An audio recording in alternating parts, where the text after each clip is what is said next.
in bits and pieces. Doesn't matter. It's okay.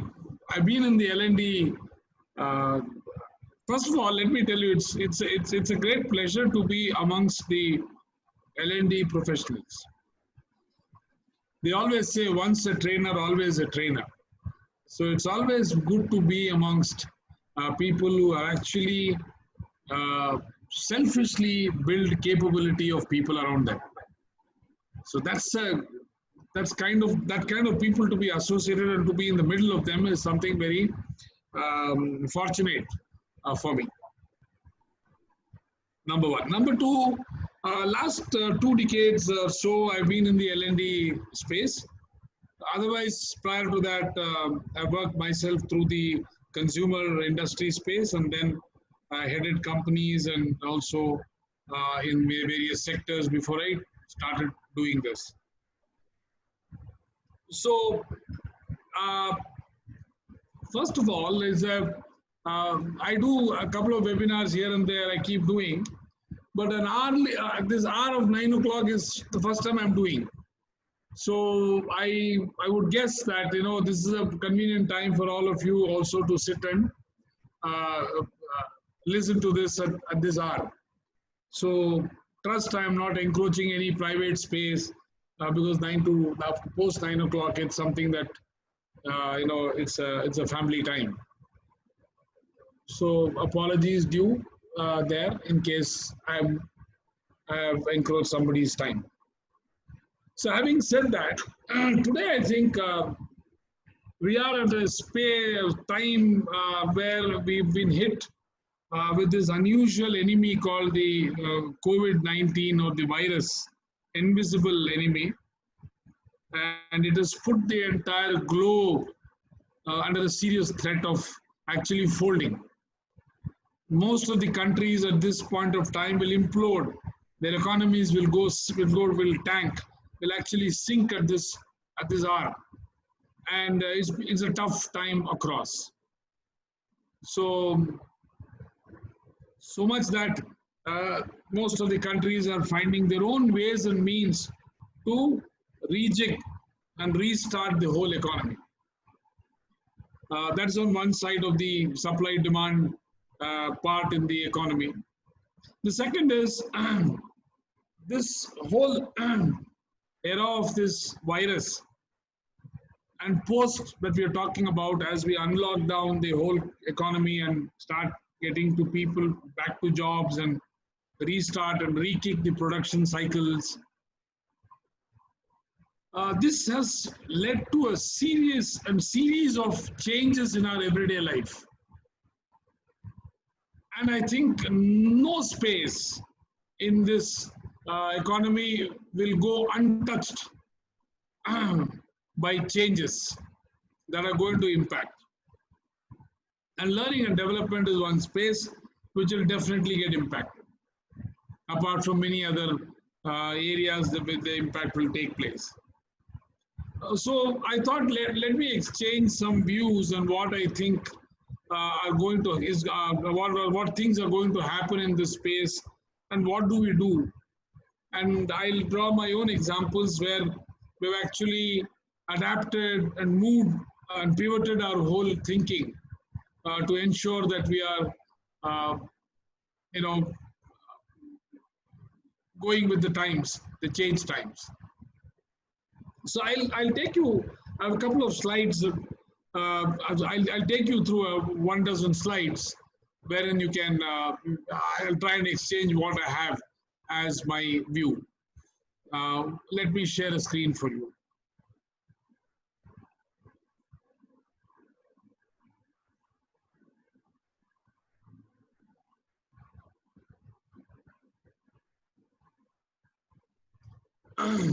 Is this visible to all? I guess so. Yeah, it's visible. It's visible. Yes. So what I thought was, as we keep unlocking ourselves and coming back into the main cycle, I think one thing that we need to do is how do we adapt the people capability building in this era post-COVID I call, but post-COVID is something which is still some time away. We are still in the middle of uh, trying to find out how do we reduce the impact on people, how do we stop the community transmission of this disease, of this virus. So still we are somewhere in the middle of still hitting the peak in this country. So all the theories that whatever we hear saying that the economy is going to take a V curve, it's going to take a U curve, all these are all guesses at this point of time. And some of our friends from the consumer industry will also talk about various other theories about saying that if how the consumer preferences will change, how it will be different, and therefore what is it that will work as a product portfolio going forward. Well, most of the theories are floating around, but let's see at a very basic level as to how is it going to impact the L&D space, the people capability building space, and specifically to our community who are in this as another set of COVID warriors.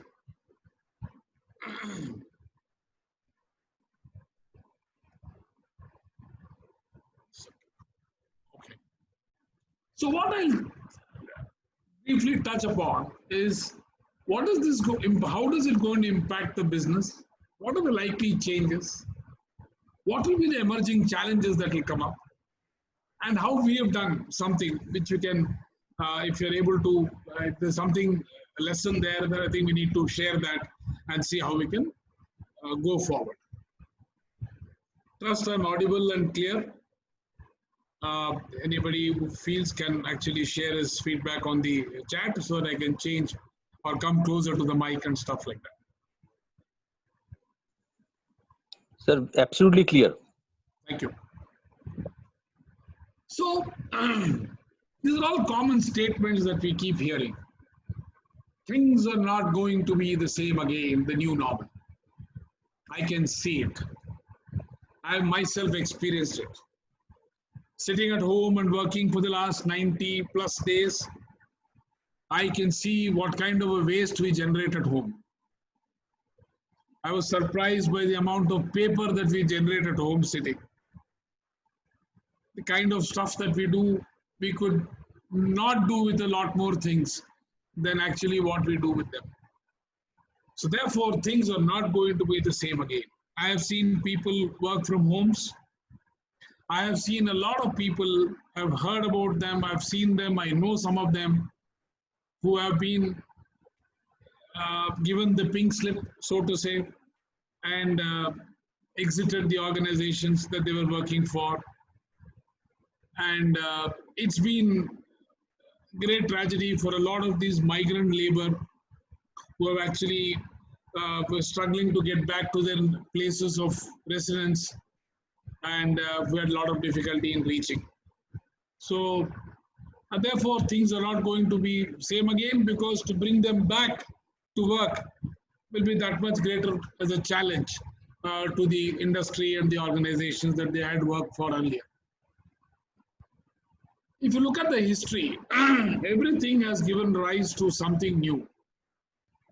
The World War II got an entry for women in the workforce. The 9/11 actually created a tighter aviation security. Never, of course, we always had security in our kind of a country, but if you go west, you would see that aviation security was not so as critical as what we used to see in our airports. But post 9/11, even the West has become extremely tight and on the aviation security. The SARS virus led to the rise of e-commerce. And therefore, what we were not used to before, the e-commerce came in and it suddenly took off when the SARS virus came, when again there was an issue of contact and shaking hands and stuff like that. So therefore, some of the significant things in the history you have to please note. What will this do to the business models? there will be new and different business models that will emerge out of this crisis. We have seen many industries have actually will take a long time to uncoil. The hospitality, entertainment, the hotel and restaurants, these kind of industries will take a lot, travel, tourism will take a lot of time before they actually uncoil. And these are the places, these are the people who will actually find different models to start. Because they have a core strength of a platform, they have a core strength of a consumer base. Now they'll have to adapt how they would deliver services, different services on the platform. Make My Trip has started delivering grocery. I mean, never heard of. Make My Trip, which was basically I put some. They said, why not we use this to ensure that they actually, do differently with their platforms. Our own businesses have actually changed a lot of their models. Blended learning has come into being in the L&D space. That's a very different model, especially with people who have used to an instructor-led training. While business models will undergo changes, and every element of the value chain in the business will also be impacted. This is something that most of us should realize. The way business is done through a value chain, because when you take a raw material and bring a finished product out, the value addition that happens, the entire process of each step of the value chain will undergo significant changes as we go forward. And therefore, people running organizations, people who are a part of organizations should realize that and find a way out to tackle each of these changes in every step of the value chain. Employee relationship building, employee culture, organization cultures, behaviors will undergo a lot of change. We talk of employee engagement, but I think more than employee engagement today, it's the employee commitment that becomes very critical. Because everybody who is going to get back to his job, either his job descriptions will undergo a serious change, his responsibilities are going to take a very serious change. At the same time, the amount of money that he would be paid, the wages will get altered. And therefore, in most of the cases, it could so happen that your responsibilities and the workload increases. At the same time, the amount of money you make actually comes down. So this calls for a lot of employee commitment. So those things will actually govern your employee relationship building, and therefore the culture of the organization.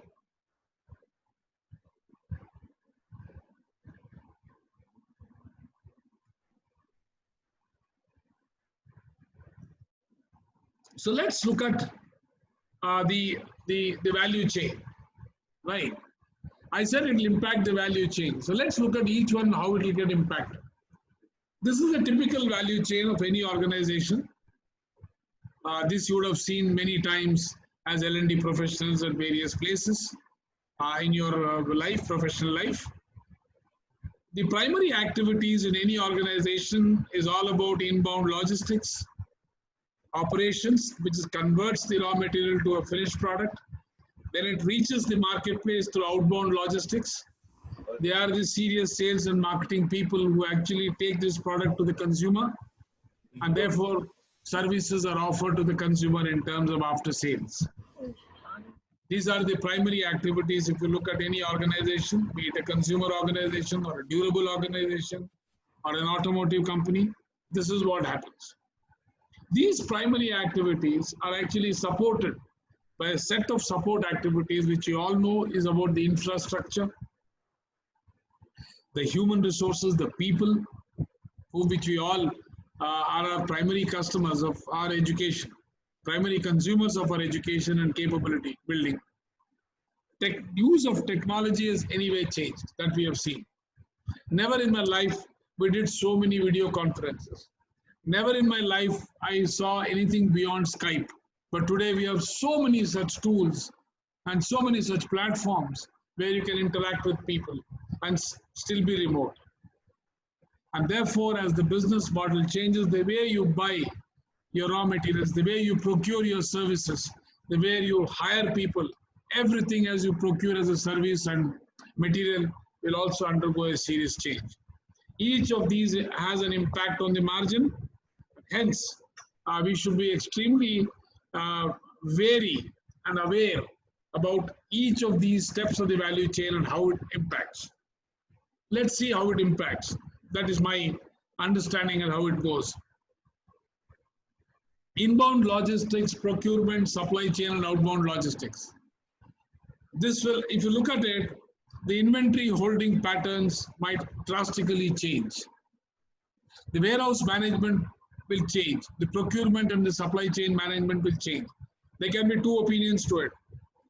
To avoid such a crisis in the future, people can keep upping their inventory levels. Or people might say, let me get the factories closer to the demand centers, further closer to the demand centers, so that even if there is a disruption in the entire supply chain, we could still manage, well, to feed our consumers with our products. Now, it's a very interesting fact here. I'll just dwell about 5 minutes on this, less than 5 minutes on this. You look at it, you look at what has happened between the red, green, and the amber zones that we created because of this social distancing and impact of the virus in the geographies within our country. Unfortunately, the labor is in a green zone maybe, or maybe in the red zone.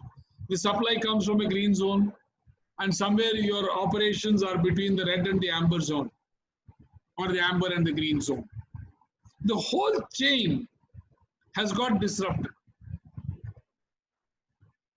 And therefore, while zones are very good way to distinguish the impacted areas and the not so impacted areas, but when it comes to an organization and business, these linkages are extremely important.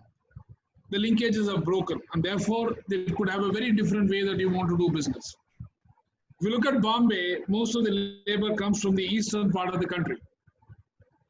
They've all gone back. Would the industry move to the eastern part? Because anyway skilled labor is available. Or would you again woo them to bring them back? Highly, debatable, and a lot of theories and models can emerge out of this. Let's look at the operations. The operations which convert the raw material to products. More with less, lean, high productivity, technology improvements. These are the ones which are going to come into being. I was talking to somebody in the pharma industry. We know that the pharma industry is one industry which has actually thrived in this crisis. People are falling ill, so it's a good time for their business. While it's not a good time for the human being, but that's a good time for them because they're making more medicines and then supplying.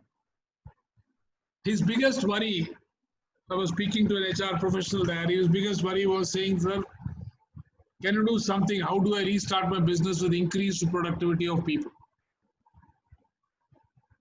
And therefore, this is something is very, very important, and a window for people like us in this fraternity who are actually constantly striving to build capability, constantly striving to convert the knowledge into skills. So please bear this in mind that these changes are good. They're not bad for us. Marketing and sales, enough and more has been talked about, various reports saying that how consumer will change, he'll stop buying luxury, he'll only start buying only essentials. The essential is also very greatly defined in terms of price, value, relationship, pack, unit packs. All this debate is happening. Yet, what is he going to do? Nobody knows. Whether he'll bounce back and say, okay, let me be back to my normal self. Let me keep buying and consuming goods and services the way I used to do before the COVID. Or will I cut my coat according to the cloth and see that I save something for the rainy day? The youngsters, the millennials who never bothered to save any money, will they start changing their habits and say, no, now we'll keep something for a rainy day? We don't know what happens. Is it something that it's time to cut waste? Be frugal? Conserve? Can I do with less people? How much can I automate? How much I can bring in technology? Very, very important. These are the changes that will take place. And these are already we have seen taking place in various sectors. Now look at the infrastructure. I'm sure gone are the days where you had large offices. I think people, by working at homes, working from homes, actually you reduce the burden on the infrastructure. It could possibly release a lot of real estate. So that means there is one sector which will get severely affected before people start buying, right? Or there could be a lot of this infrastructure where the government could come and take this up and convert them into a future health infrastructure. Don't know. But yes, infrastructure industry will be under pressure. Your own infrastructure within the organization will undergo change because you're getting almost 30 to 40% of your workforce back to their homes to start working from there. So therefore, this is something which will undergo change. Now look at people. In all this, the people and the people function within any organization should ideally become the strongest pillar in this whole process. Unfortunately, I can't see that happening to a great extent in most of the organizations. Most of them are implementing job cuts. Most of them are busy asking people to go. Most of them have got mandates to reduce the wage bill by 40%, 30%, 60%, God knows what it is. Salary cuts, job losses, people quitting organizations, people asking people to leave organizations. This is something which is predominantly being seen. Now here is a question. Are they exiting the right people or are they retaining the right people? The word right is a pun. Understand what I'm trying to say? I'm saying, are they retaining the right people or are they exiting the right people? We don't know. And therefore, how do you judge? How do you make sure that the assessments and the certification on skills at this point of time is so deep and so clear that we have to make a part, we have to play a part saying that yes, these are the people, even if you want to shed, these are the right people to shed, not these people. So therefore, the entire value chain of hiring, today hiring is a bad word. You ask any HR professional, say, are you hiring? He'll say, no, I'm not hiring. That's a bad word. I can't hire. There is a freeze. I don't know. I'm taking people out, so where will I hire? These things will change because this is something which will impact. You must hire still to actually get into a new business area with a new set of skills. You need people.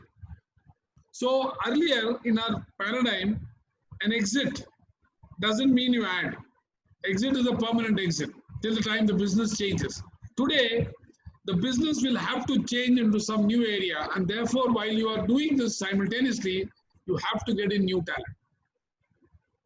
And therefore, an employee response at this point of time can be extremely different, both from your side as an organization and as well as from the employee side. Technology, as I told you, need not delve so much. A lot of technology improvements have come, a lot of technology adoption has happened, a lot of technology adaptation has happened. Obviously, all these are hitting margins. I know a couple of people who are in the apparel industry. who are actually struggling to keep the cash going. The margins are depressed. There is no cash. So the first reaction of any industrialist or an organization is to ensure that yes, there is conservatism. Let's save, otherwise we will be finished. So if you look at an organization and the value chain, you can see that every element and piece of the value chain will get impacted. It will get impacted by the strategy somebody adopts. That is what is very critical when we are looking at how you have to adapt yourself as L&D professional, because the capability of the people, either in the old area or in the new emerging area within their businesses, is the final determinant of who will stay and how the businesses will get shaped.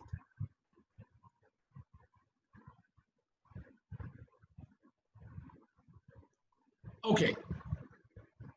Next, let's see what happens. What are the possible routes?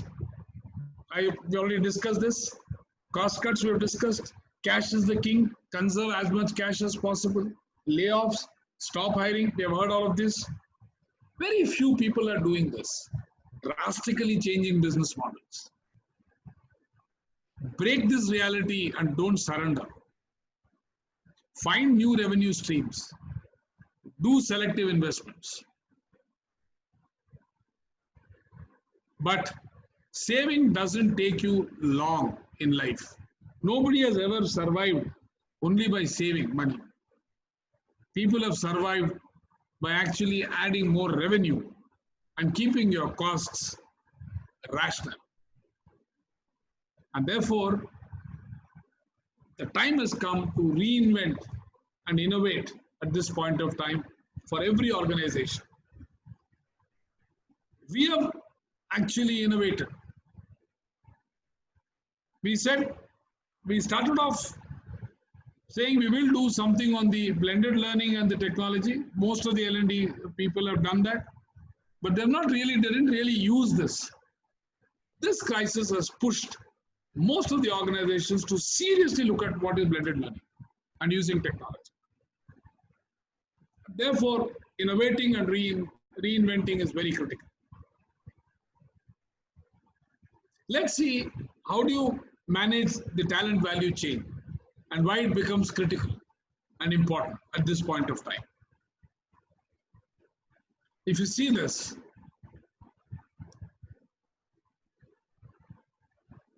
if you freeze all hiring, how will you innovate? Who will innovate? The organizations are not thinking. You can't get all the talent out because you want to save and conserve. How are you going to innovate? So therefore, selective hiring, therefore hiring for attitude and training for skills is what is the right response that we suggest, or I suggest, when you're looking at hiring freeze.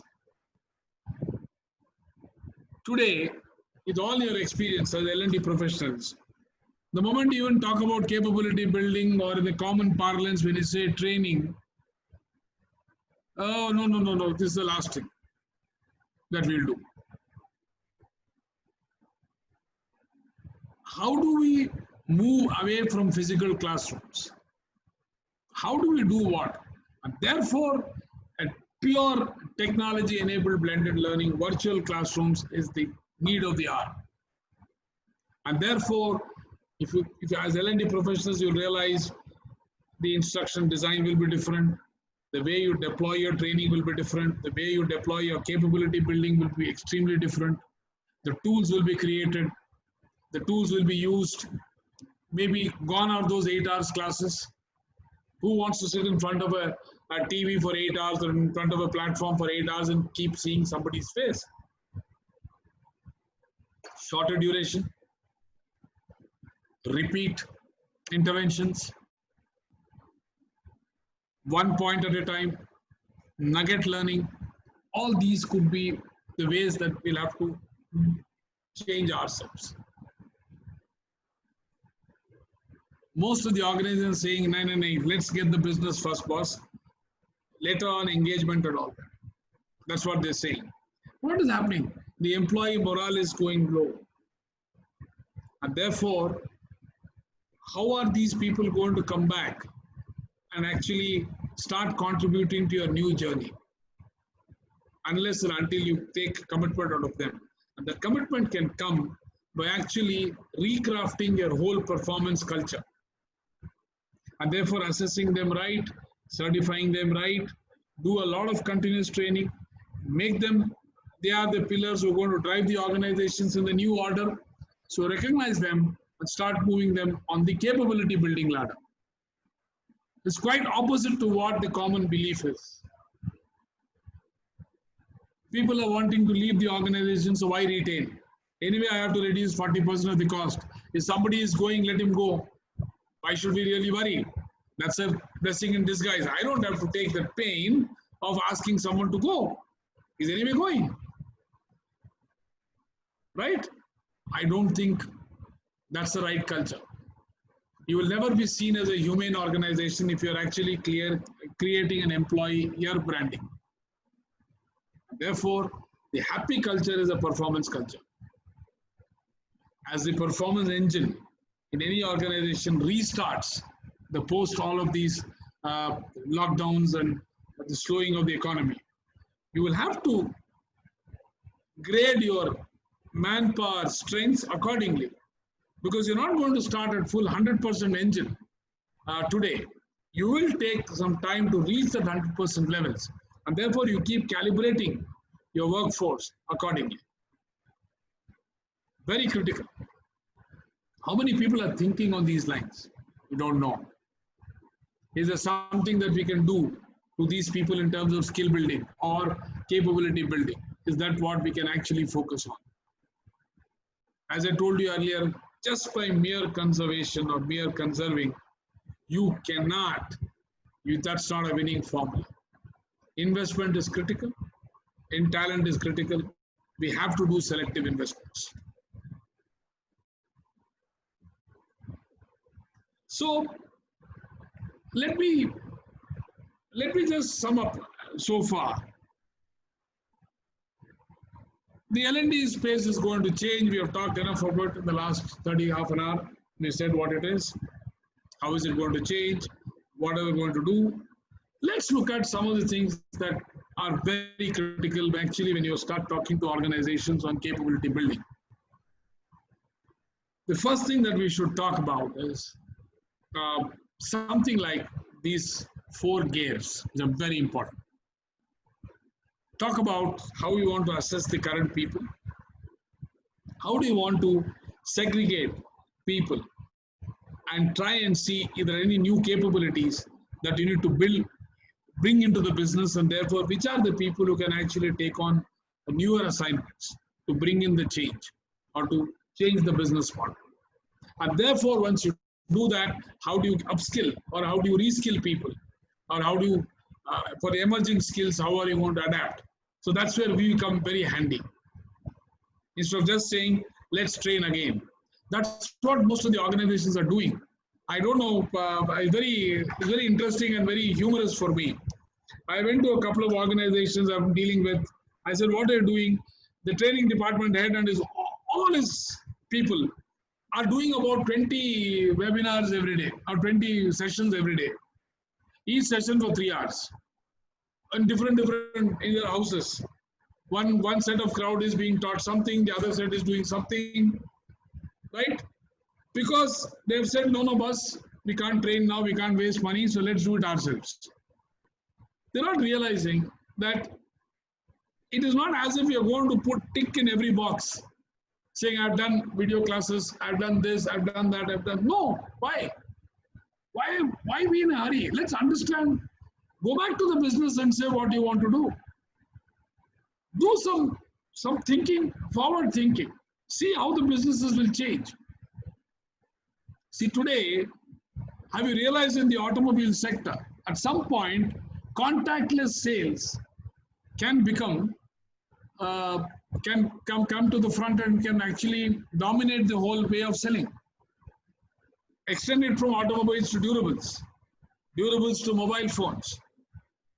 If this is going to continue, contactless sales, are there any methods that we are using and devising as a as a tool which can help organizations implement and execute this contactless sales.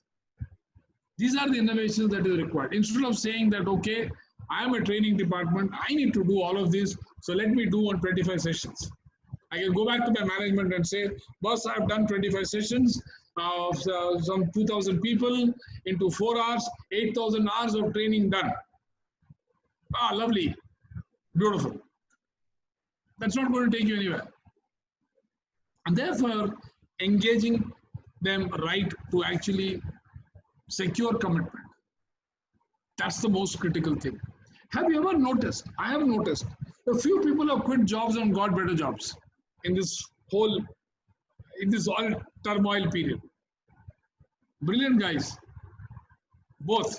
The guy is brilliant because he knew that his organization is not going to go forward with this conservatism. So let me get into an organization which is actually looking out and wanting to do different things and grow. That guy is smart. The organization which recruited them are also equally smart. They say, where will I get such people? Where will I get such people who can actually are brilliant, who can think differently, and which can help me? So it's a beautiful way that you need to think as capability builders, that these are very critical things to take note of. And therefore, we have set of solutions that we keep giving people, right from assessments to train and hire, to hire and train, doing some festivals on skill, contests on skill, performance management and learning and development.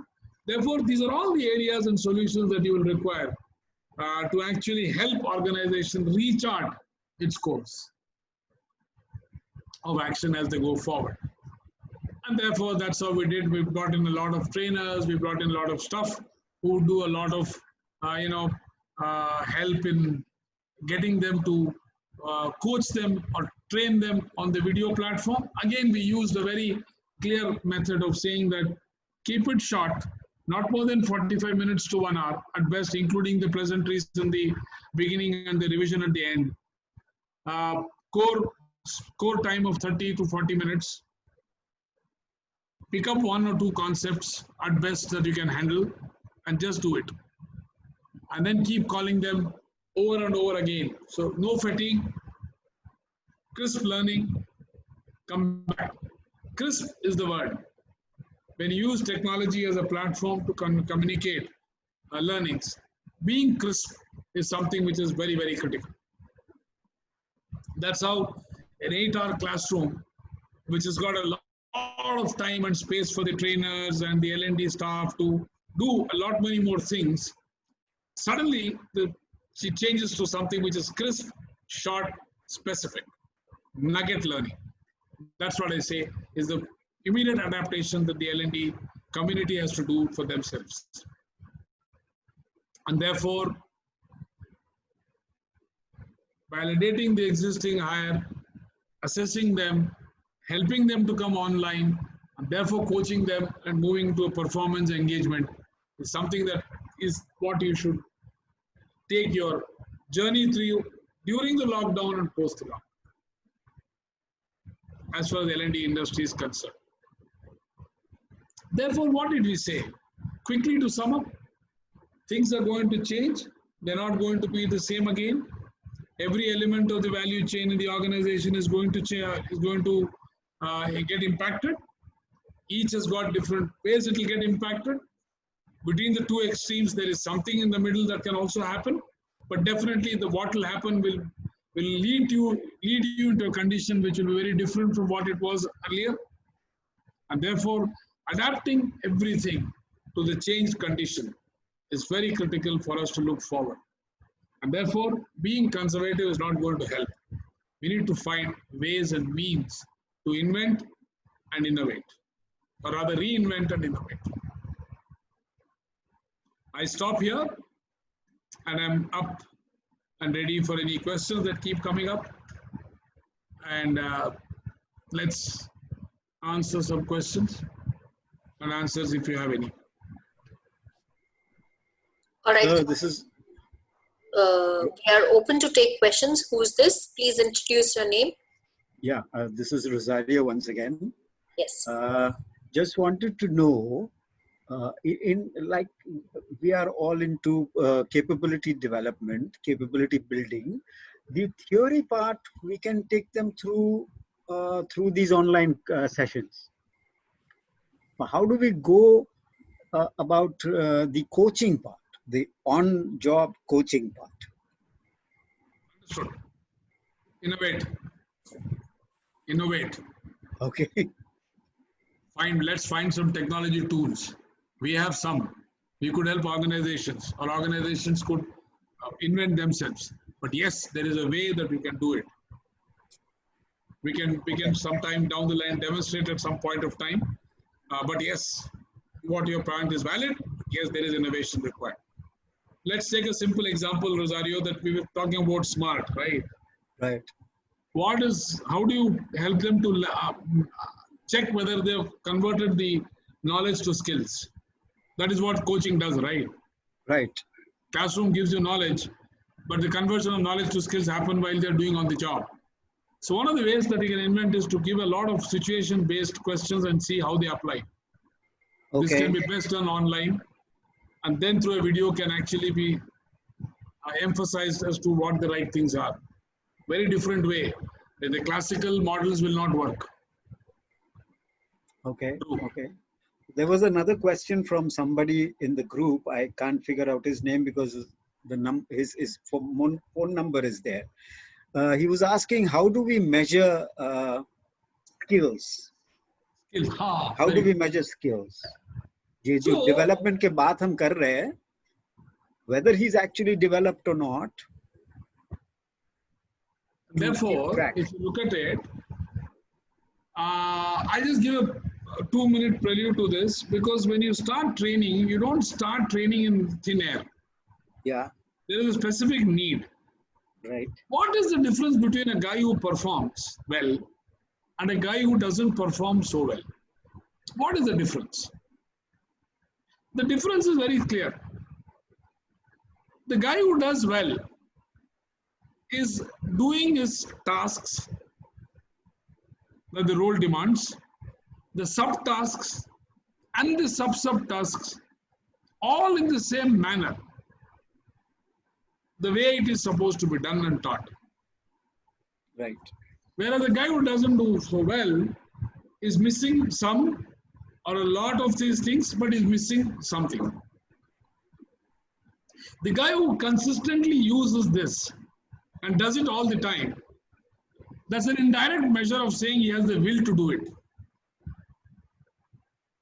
And by observing what he does, and when he actually applies and tells you what he is doing, you will know that he is consistently also improving on a lot of things that he has not been doing. So therefore, his skill is also moving up. The matrix of these two is what gives rise to what is his skill-will matrix, to see whether he's got consistency or whether he's moving up the skill quotient in terms of his output scores on the sub-tasks that he's supposed to perform. Everybody knows the main task, everybody knows the subtask. The devil lies in the sub-task of every activity that he does in his role. Okay, thank you so much, sir. Rachana, please take the questions now. Yes. So, people, any questions, you can type in the chat box and let me know if you all have something specific. So there is noiseless choice. He wanted to see the last slide before the thank you slide. What was it all about? You want to go back to the slide, is it? Yeah, the last slide before the thank you slide. What was that? So I need to, do I need to reshare it? It was how the progression during the lockdown and the post-lockdown. So I understand the continuum, I call it. Okay, the engagement continuum is first to understand, to take stock of your current people. See, they are the biggest assets. It's such a common statement people make, but they don't care about their people. But I think as L&D professionals, first thing that we should do is to first take stock of your existing people. Where are they in terms of their skill and will? attitude and skill. Assess them. Don't have to throw, every assessment doesn't have to lead to a red and a green. Red will be there, will go out, and green will be there. No. Understand they could be having very different strengths and very different ways which can be used in the current and new scenario. So first is to assess, then start training them on their gaps, because a lot of new skills will come up, emerging skills. You need a set of people to restart the old business. You need a set of people to think differently and start new businesses within an organization. Therefore, new business means new skills. All business done differently means new skills. So that is where you have to understand where the gaps are, align it with the strategy of the business, and then start working on people capable. That's what I meant. Therefore, use technology to train, and then finally ensure that everybody is aligned to the new thinking or the way of working, and then you can start moving the performance needle. Sir, it's the same person with the question. That leads to the next question. You have convinced us, because we are L&D people, we were already convinced of this partly. Now, if you were a BD person, or if you are, how do you convince the people in authority in client or prospective client organizations of what you just now told us and get them to actually do it? Yeah, I've been doing this in the lockdown, and I've not lost clients, neither I've only added clients. Let me tell you what is a simple trick here. There's no trick actually. It's actually a genuine purpose that you are in this business. Why everybody can't become a L&D professional is because you have certain qualities, and that's why it makes you an L&D professional. The point that you should start with saying, boss, what do you want to do with your people? Would you want to sack all the 100% guys, or you want to keep some? So whom are you going to keep and whom are you going to let go? Is it the wage that determines, or is it the quality of the people at this point of time determines who should stay and who should go? No brainer. Everybody will say, no, we should have the best people here. But nobody does it. So have tools which can assess both on the attitude level and the skill level. That is your starting point. I say, let us do this. I'll help you to do it. Use technology so you can bring down the costs, the unit costs. And So then if I've understood you, the first input is offer assessment before offering skilling. Am I right? Yes, because today you don't know what skills are required to survive as a business yourself, as an organization, and what kind of skills people need to actually help you to realize a new dream.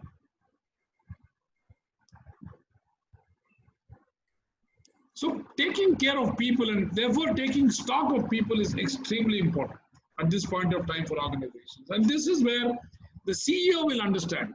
An HR guy will not understand, because unfortunately, he's still not got used to this new world. For him, is still protecting his job more than protecting people's jobs. That is the big problem. I'm sorry. If there are any HR professionals, please take it with a pinch of salt. I'm not trying to pass judgments. But the point is that you have to understand, is the business changing its color as a strategy? And therefore, you actually start looking and taking stock of the people. Appraisal systems may not be the same again. You don't know. Can we move to next question? Yeah. Sir, Deepak Bhattacharya here. Can you hear me? Yeah, I can. Sir, most of our clients are FMCG, into FMCG business. What is the new kind of skills required for the FMCG sales team, basically? Relationship building is the most important thing at this point of time. When you have to sit at your house and make a phone call to a retailer and still book orders and supply, what will work here? It is the new way of actually Protecting that relationship, which is very important. How do you keep your retailer engaged with you as a salesman? That's very critical. So your past work that you have done or not done will definitely come back to haunt you, but doesn't matter. The critical point is the relationship that you want to build or want to maintain or want to create, or the bad relationship that you want to eliminate, is what you should work on first, especially in the consumer sales today, where going to the shop and shopping or selling will start getting, till the time it becomes normal, there will be a reduction. Right. Thanks, sir. We request further people to put down their questions. So the question that I have now for you, Mr. Shashikant, is how do you equip employees, cope with uncertainty and adversities, and yet guide them to perform effectively in the current changing scenario? See, where does the uncertainty come from? The uncertainty comes from either anger, fear, right? Or a kind of helplessness, a sense of loss. This is where the uncertainty creeps in. Many more reasons, many more emotions that act. Insecurity. Insecurities. I think the first thing that we need to tell people is that, first, this is something I don't have an answer. The admission of an organization about having no answers for all the problems is the first step when you take people into confidence and talk to them. Transparency is the most important thing at this point of time. No hidden agendas. You should be extremely transparent with your people. I can see a lot of organizations playing with the law, paying people or not paying some people, converting their absence on the job as leave without pay. I've seen all those cases. I've heard all those cases. But that's not what it is expected of. Transparency. Tell them what you can do and what you can't do. There's nothing wrong. If you admit that you don't have answers to this problem, there is nothing wrong. You'll get a lot more commitment from your employees. Pick them up and say, today is a challenge. Can we do something else with this? They'll come up with ideas. Tell them we all have to share. So we all have to take a cut. So work out what kind of logical pay cuts that you can bring in. Today, how many people know their people so well that they know what kind of EMIs that go out? What kind of thing? Nobody knows. They're all one statistic within an organization. Name, gender, age, level, grade, designation, department, done. So that kind of a people relationship, that's why I'm saying the culture and the engagement will have to be very different. So you'll have to take them into transparency or communicate at this point of time. Communicate as much as possible. Don't leave anything to judgments and whispers. They're going to compliment you for that. Transparency and over communication, admission, and seeking ideas. At this point of time, organizations can and should seek outside help because they don't have the answers. But this is not normal. So you don't have a normal formula fitting your distress. So this is Praful from Bhubaneswar. Am I audible? Yeah, you are. So my question is, at this difficult time, basically the need of the hour is this is multi-skilling of the people, and the different functions are merging up. So now those people who are capable enough, those are the assets for the company, they have been picked, they have been retained, and other people are asked to go. So now the question is here that we have to retain people and multi-skilling them and in different functions, merging different functions into one. So how to go about it, just to have some idea. Therefore, if you're talking about a typical organization which you know what the business they are into, and if they're merging some functions and they're creating something, so you know what two functions are merged, what are the skill gaps today, bring them on board, Find out ways where you can skill using technology and keep the cost lower. Don't worry, keep in mind that when you bring in technology, your cost will come down in this space drastically. So that is where the CEO will have to, you have to talk to him and say, let's reskill these people. The cost of reskilling is 1/10 of what you were doing earlier, for example. And therefore, it makes sense for you to do it now. Because tomorrow, what are the new businesses or what are the new things that are going to do, that you are going to do for your business? These are the people who will come handy for you. So reskill.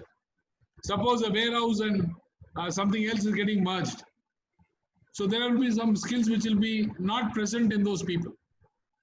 So use blended learning, bring back the skills, understand what is required.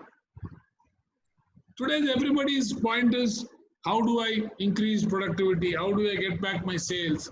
How do I get my revenues? Don't forget the fact that the whole year has crashed down to 7 months or 6 months.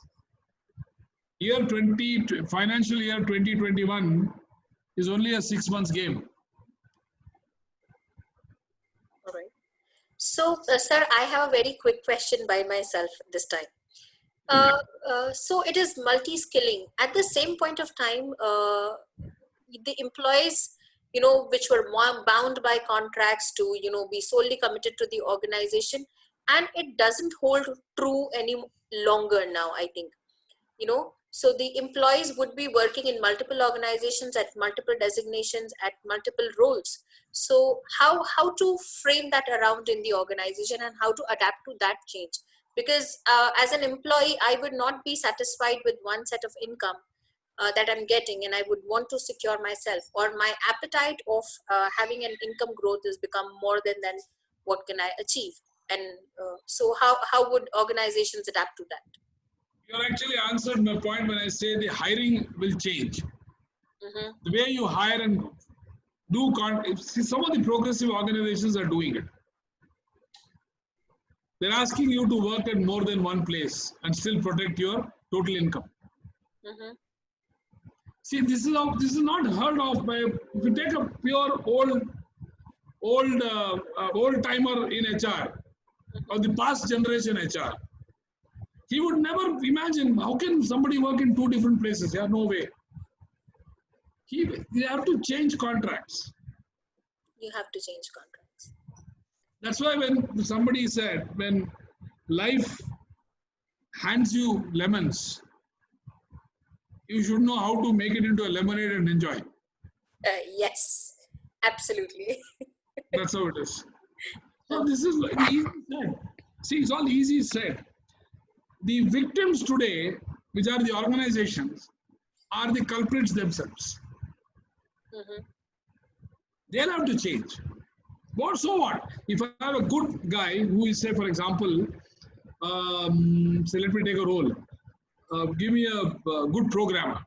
Say, let's look at the IT years, which seems to have suffered also equally. Suppose if I'm good at a Python or something. What stops me from actually adding some little bit of more new language and working in 3 different places? All work from home with a specific contract from saying 9 to 1 I'll do this, and from 2 to 6 I'll do this, from 6 to 9 I'll do this.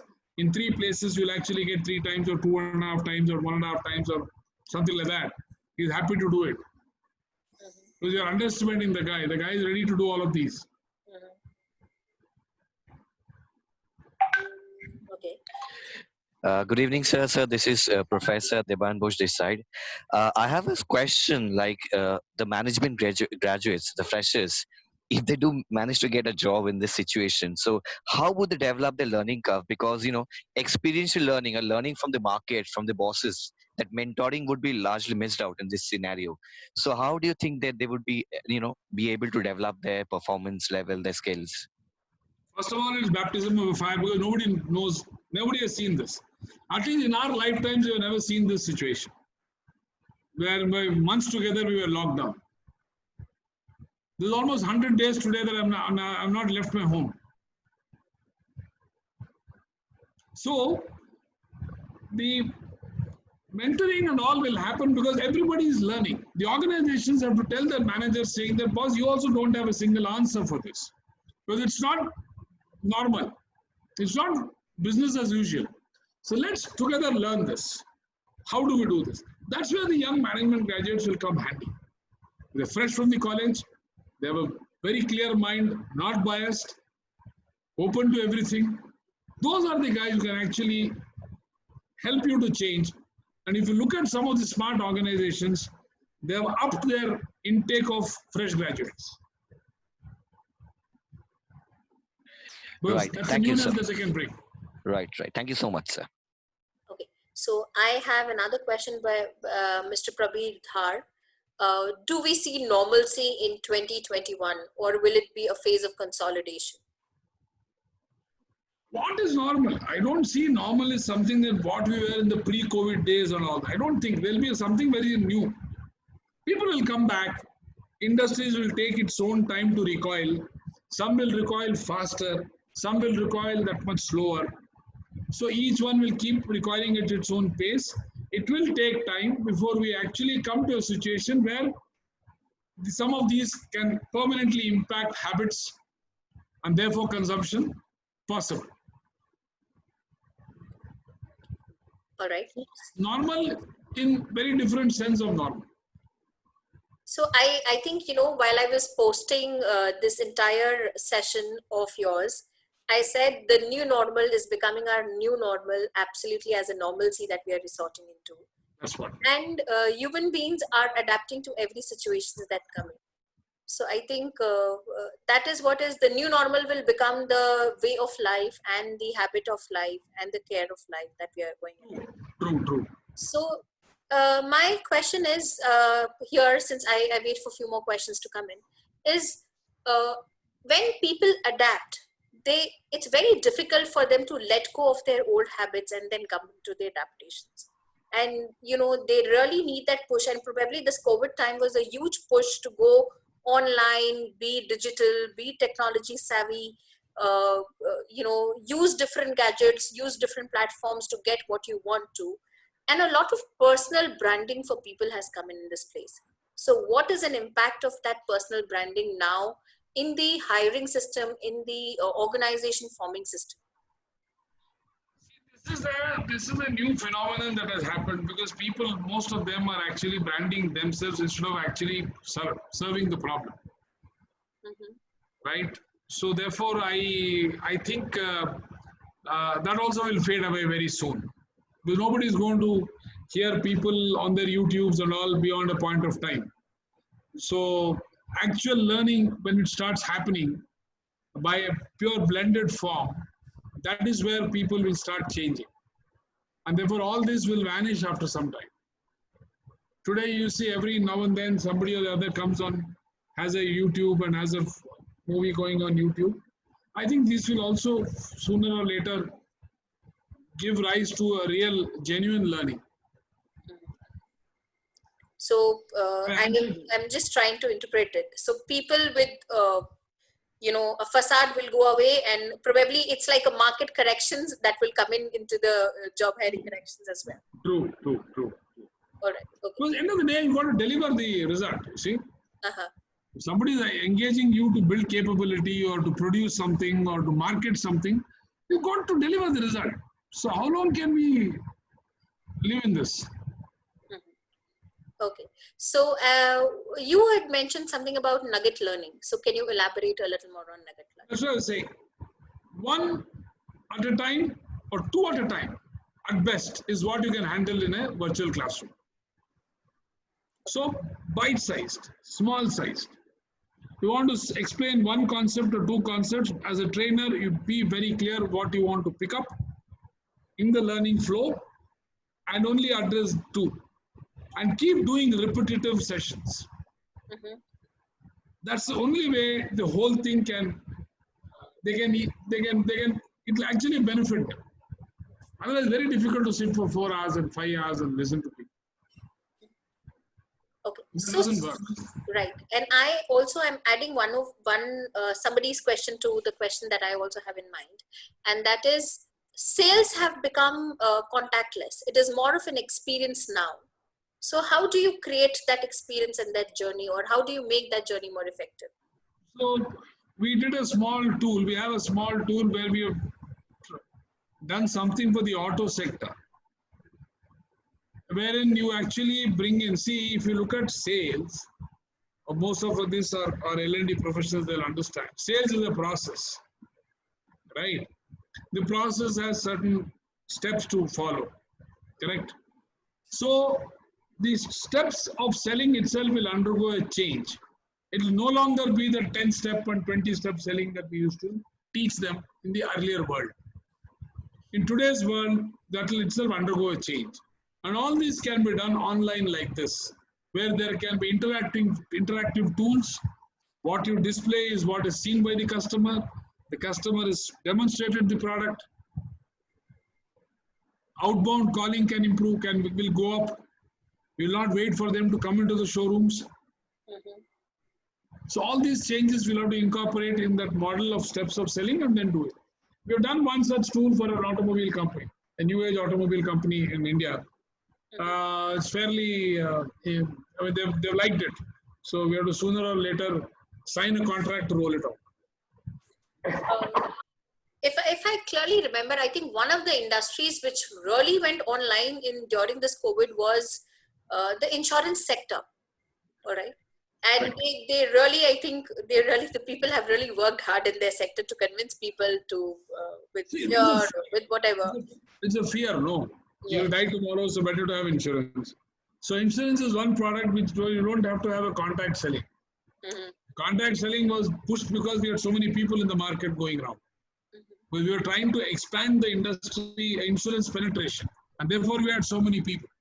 At today's level, you can do more with the online interaction. Well, it can be transparent online. There's nothing which is hidden in the online. Okay. So you have to build tools like that. So I think they had all the tools and therefore they went berserk. Sir, as L&D is closely related to, and I think I have Mr. Professor Devine as well, and I'm sure if you would like to pitch in for this.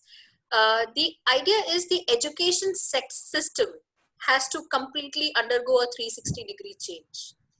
For whether it is for a junior school or for a senior school or for the colleges. And for colleges, I think it has become a necessary push where they even have to look for an internship, which is a work from home opportunity in Connect. So, onboarding of the interns have also changed in a lot of companies. So the hiring process is going through a change. The skill requirement is going through a change. So how do these education system brings a synonymous or the gap which was there? How do we now minimize it when everything is on a hold and we are taking a complete new system? So I see from my side as a good opportunity, but how do the education sector and the corporate sector come together to build in India, which has more employable students rather than educated students? Right, Rachan, I completely agree with what you said. So there has been a sea change in the education industry. So in terms of facilitation in classes, we have moved on to online. Now the challenge lies that many of the educationists now, with respect to all the educationists, many of them are not finding this platform, a very comfortable one. But then they have been forced to move on to online, lecture delivery. Now, what are the things that, some new things that have happened? What we have been doing in our university is we are bringing in a lot of people from the industry to come for these webinars to engage directly with the students. So a lot of industry and academy interface has gone up because of this COVID situation. So yes, I do completely agree with your viewpoint. See, the gap between, if you want to just add on to what Professor is saying, the gap between employability and the schooling system has always been a gap which is what they're trying to address through the Skill India and the skill missions and all that. And that's the reason why NSDC came up to address this issue. But that's only an interim, what you call bandage to the whole injury. Our basic problem lies in the education system itself. So that but even despite having a vocational framework and doing all sorts of things, still we are not we honor knowledge, and we are still a Brahminical society and not a Vishwakarma society. Okay, that sums up quite well, I think. Right, sir. All right, so we are almost at the top of the hour, and I'll just look for a few more questions from our group. And for me, this session has been really wonderful in learning, and probably adaptability, capability building is a subject which I really relate to. So yes, so people all present here, 28. I think we started with somewhere around 35, 36 people. But yes, I know it is 10:15 and you all need to go back and relax. So any questions so far? Truly a great session, sir. Thank you very much. Starting at 9, getting us so nicely. It's a great challenge for you, and you have lived up to the expectation. Thank you very much. It was a very, very good thing. Thank you. Thank you. Thank you. Okay, so as we are not having any more questions, any okay, so I'm getting a lot of feedbacks on the chat box. Superb session. Thank you. End the session. All right. Okay. So in that case, sir, if we are good to go, can we wrap up our session? And I yes. ask Mr. Rosario to do the vote of thanks. Yeah, once again, thank you very much, sir, for the valuable inputs which you have put into our minds today, and the way forward which you have shown to us. I think most of us will be able to use this for the future interactions which we have with our clients. Thank you once again, and good night to you and to all our friends here. Bye-bye, sir. Very much. Thank you very much once again for giving me this opportunity. Thank you. You're most welcome, let's keep interacting like this. I think we'll have a lot more to exchange. Yes, sir. As we journey Thank you so this much. tough journey. Chalo. Absolutely. So thank you once again. And sir, you all can watch the session replay on our Facebook page as well as on our YouTube page by tomorrow. Facebook page, we were live right now as well. So we had few of the, okay, so sir, I have a message from you from our Facebook page as well. So I think I should definitely read it out to you. So, and she's been really patient and she's been watching the entire broadcast. So I would want to say, hi Chinhita, thank you for watching us on Facebook. So I am sorry I missed out your question, but the question she had was very small and I'm taking it just for her and acknowledging her there is, in a remote working scenario, what steps can be taken to boost mental wellness and well-being of employees? See, actually, therefore, you will have to regulate the whole timing. To first of all understand his way, how does he work at home? See, what we are in the office is not what we are at home. We are actually two different personalities, strictly, irrespective of whoever says. So how he handles his home is first to be understood. And therefore, those timings have to be taken out so that he is free to do what he has to do. And therefore, despite all this, you might have to create certain times where they can all come together. So bringing them back to the office once in a while, talking to them, giving them flexi hours or giving them hours that actually suits them or which they're comfortable with in working from home. It's a person to person kind of a flexibility that needs to be worked out by the people function. Tough, but they have to do it. And that will keep a lot of mental stability with people. Otherwise, it's fine. I mean, working from home will be suitable for most of the people. Only thing, if it encroaches their personal time, that's where the stress goes up. All right. Yes, sir. So thank you so much for that lovely answer. And I asked that without your permission, but I really felt like acknowledging my follower on the social media. The new normal for us on the social media. All right. So thank you once again. I would like to thank everyone here present. Thank you so much. Thank you. Good night, everyone. Have a nice evening. Thank you. Thank you. Thank you, sir. Thank you, Rachna. Good night, Thank you. everyone. Thank you. Thank you. Good night, everyone.